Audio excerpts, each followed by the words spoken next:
पिछले चैप्टर में हमने पढ़ा था कि जाति क्या है और जाति किस प्रकार से भारतीय सामाजिक संरचना का मुख्य आधार है। जाति पुर्तगाली शब्द कास्टा से उसकी उत्पत्ति हुई है और जाति का जो अर्थ है वो मत विभेद से लिया जाता है। और मजूमदार और चार्ल्स कुले की परिभाषाओं के आधार पर हमने समझने की कोशिश करी थी कि जाति एक बंद वर्ग है और जाति आनुवंशिकता पर आधारित है। जाति एक ऐसा समूह है जो जन्म पर आधारित है, जिसमें खान पान, व्यवसाय और सामाजिक सहवास संबंधी अनेक प्रतिबंध लागू हैं। आज हम जाति की प्रमुख विशेषताओं पर प्रकाश डालेंगे। Doctor G.S. घुरिये, सदाशिव घुरिये, जो कि भारतीय समाजशास्त्र के जनक रहे हैं, और उन्होंने जाति की जो है 6 प्रमुख विशेषताएं बताई थी। उनमें समाज का खंडात्मक विभाजन, संस्तरण, जाति में प्रतिबंध एवं निषेध, सामाजिक तथा धार्मिक नियोग्यताएं, व्यवसाय के चुनाव का अभाव, विवाह संबंधी प्रतिबंध, जन्मजात सदस्यता, जाति का राजनीतिक रूप।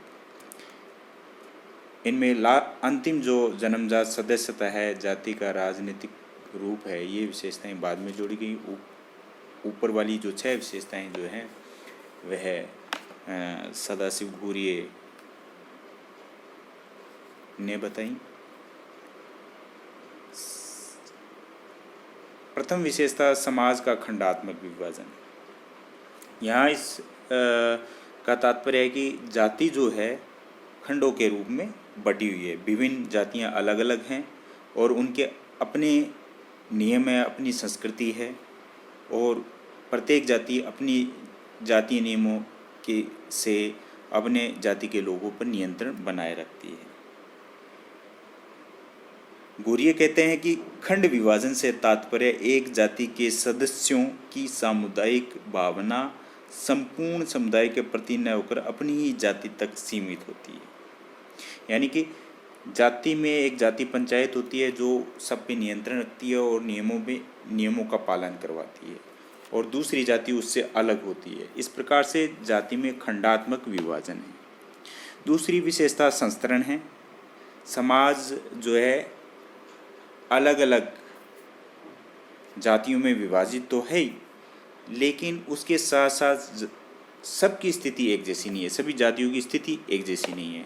उसमें क्या है कि ऊंच नीच, ऊपर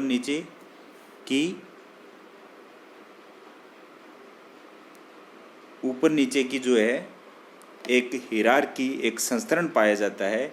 यानी कि समाज में कुछ लोग ऊपर हैं, फिर उसके नीचे और फिर उसके नीचे। इस प्रकार एक समाज की व्यवस्था है, उसमें यानी कि संस्तरण या स्त्रीकरण पाया जाता है, स्ट्रेटिफिकेशन पाया जाता है, हिरार्की पाई जाती है। ऊंच नीच की इस व्यवस्था में ब्राह्मणों का स्थान सबसे ऊपर रखा गया है और शूद्रों का स्थान सबसे नीचा रखा गया है। आगे की विशेषता है जाति में प्रतिबंध और निषेध। जातियों में कई प्रकार के प्रतिबंध और निषेध पाए जाते हैं। भोजन संबंधी निषेध पाए जाते हैं कि किसके यहाँ कच्चा भोजन, किसके यहाँ पक्का भोजन और फलाहारी भोजन कर सकते हैं, किसके हाथ का बना खाना खा सकते हैं। इसमें यह देखा जाता है कि प्राय उच्च जातियाँ तो जो है निम्न जातियों के किसी प्रकार का भोजन को या बनाए हुए भोजन को स्वीकार नहीं करती है, लेकिन निम्न जातियाँ जो है वो उच्च जातियों में से कुछ भी ऐसी चीज़ ग्रहण कर लेती है, चाहे वो भोजन हो चाहे वो पानी हो। तो इस प्रकार के नियम देखने को मिलते हैं।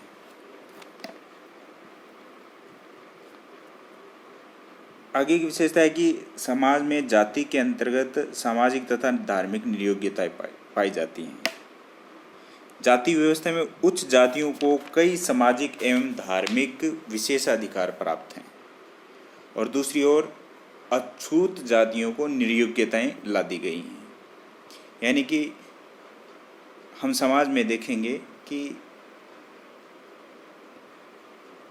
बहुत सी ऐसी अछूत जातियाँ जिनको स्कूल, मंदिर, तालाब, कुओं, सार्वजनिक स्थानों का उपयोग की मनाही है, यानी उन पे निर्योग्यताएं, निषेध लागू कर दिए गए हैं कि ये इन सार्वजनिक स्थानों का, मंदिरों का, तालाबों का, कुओं का किसी का उपयोग नहीं कर सकते हैं। जबकि उच्च जातियों को इस प्रकार के विशेषाधिकार प्राप्त हैं कि वो उन सभी स्थानों और वस्तुओं का उपयोग कर सकते हैं। इसी प्रकार व्यवसाय के चुनाव का अभाव, यानी जो जिस जाति में जन्म ले लेता है उस जाति में जो व्यवसाय होता है वो पीढ़ी दर पीढ़ी हस्तांतरित होता है और उसी जाति के लोग उस व्यवसाय को कर सकते हैं। और प्रत्येक जाति भी यह चाहती है कि उसके सदस्य जो हैं वही व्यवसाय करें, किंतु ऐसे व्यवसाय ऐसे भी हैं, कृषि, व्यापार एवं सेना, जिसमें सभी जातियां के लोग काम करते हैं। लेकिन मुख्यतः यह देखा जा सकता है कि जाति के अंदर दूसरे व्यवसायों को कोई चुन नहीं सकता था। जो जिस जाति का व्यवसाय होता था मूलतः वही करते थे। इसी के साथ विवाह संबंधी प्रतिबंध भी पाए जाते हैं कि प्रत्येक जाति के लोग अपनी ही जाति में विवाह करते हैं, दूसरी जाति में विवाह नहीं कर सकते हैं। सातवीं विशेषता जन्मजात सदस्यता, यानी कि जाति की सदस्यता जन्मजात होती है। एक व्यक्ति जिस जाति में जन्म ले लेता है मृत्यु उपरांत उसी में बना रहता है। शिक्षा, धर्म, व्यवसाय, गुणों में वृद्धि करने से भी जाति परिवर्तित नहीं की जा सकती है।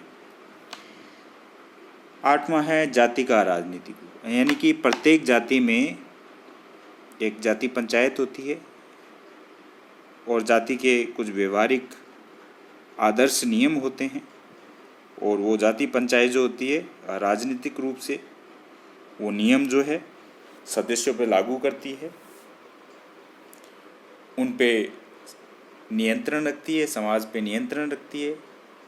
तो जाति पंचायत जाति के राजनीतिक पक्ष का एक प्रतीक है। तो मूल रूप से ये 8 विशेषताएं जाति के अंदर देखने को मिलती हैं। किंतु जैसे जैसे समाज विकास कर रहा है आज के दौर में, तो ये जाति की जो विशेषताएं धीरे धीरे समाप्त हो रही है और जाति के अंदर जो है संरचनात्मक सांस्कृतिक स्वरूप में परिवर्तन हुए हैं। जाति वर्ग की तरफ बढ़ रही है। अब जैसे जैसे विशेषीकरण आ रहा है, अलग अलग व्यवसाय आ रहे हैं, प्रत्येक जाति के व्यवसाय अब बदलते जा रहे हैं। अब वर्ग प्रधान हो गए हैं, लोग एक जाति को छोड़ दूसरी जाति में विवाह कर लेते हैं, अंतर्जातीय विवाह होने लग गए हैं। इस प्रकार आधुनिकता के दौर में जाति की जो विशेषताएं हैं वो कम हुई हैं, उनमें परिवर्तन आए हैं।